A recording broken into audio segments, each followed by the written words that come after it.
There everyone, I'm going to do some whipping. You might recognize this as our demonstration piece I showed you previously. We want to do a whipping in the end of the line to stop the end from unraveling. We'll need a little bit of kit. We've got our whipping twine over here. You can use wax dental floss if you really need to. It works surprisingly well. And we'll get some sailmaker's needles. These are triangular. Don't know if you can actually see them, but it's got a triangular tip on the end that helps us with this. Trusty Leatherman, and obviously our piece of line that we're going to use to whip. So we'll cut a piece of whipping twine, and the way I like to do this is I like to make a loop in the line like so. And then what we're going to do is we're going to transfer this like so. I'll hold it in place with my thumb, leaving a bit of space at the end. And then I'm going to wrap it from the base towards the top. So the minute I do one wrap, you'll notice that the line actually sticks to itself. And that's what helps us in this case. You can argue that I'm leaving a bit too much space at the top here, but that's okay just for our demonstration piece. You can always cut it off with a hot knife if it's too high up.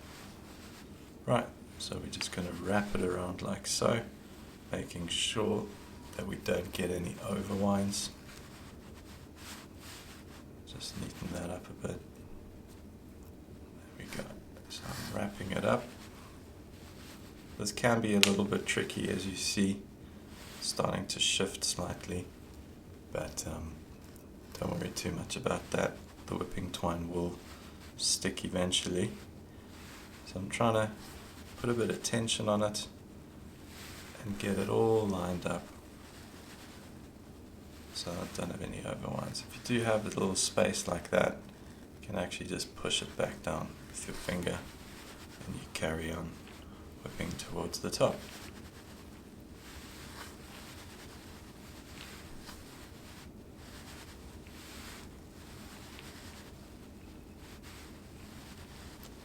General rule of thumb for this is that your whipping should be roughly the same diameter as the line that you're whipping onto.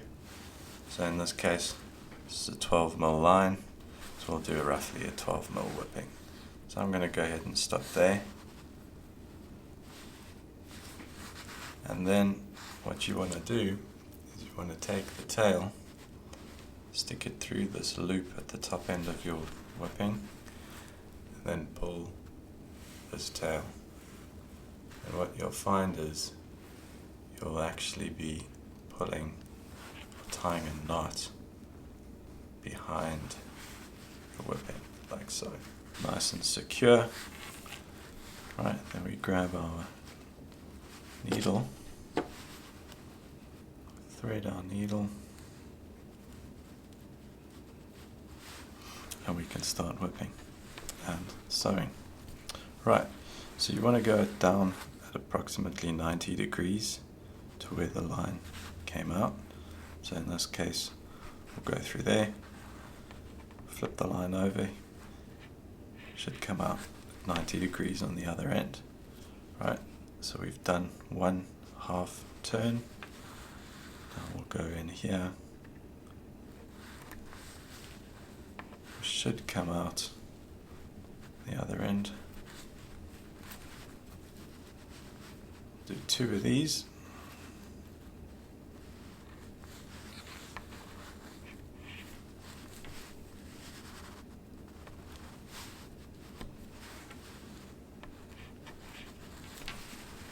Right, so once we've done two, we then go halfway between this one and this one. So in other words, we're going to go in here, come out the other end that side. Oh, that's just pulled over.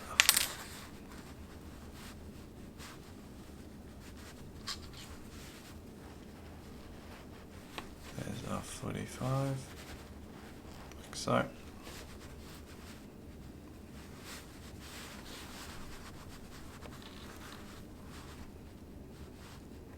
Down at 90, through the other end, and 2 revolutions on this end.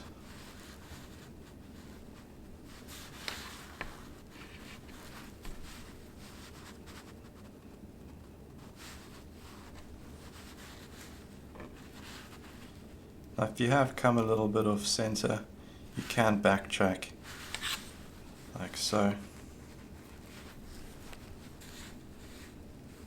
and you can restart if you need to. So I'll just rethread, try and get it as accurate as you can. That's better. Pull the line through.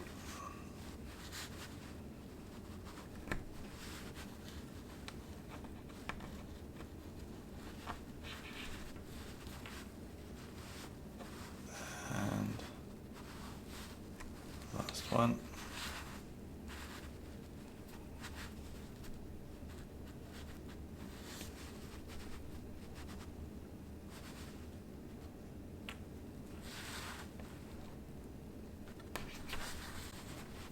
Like so.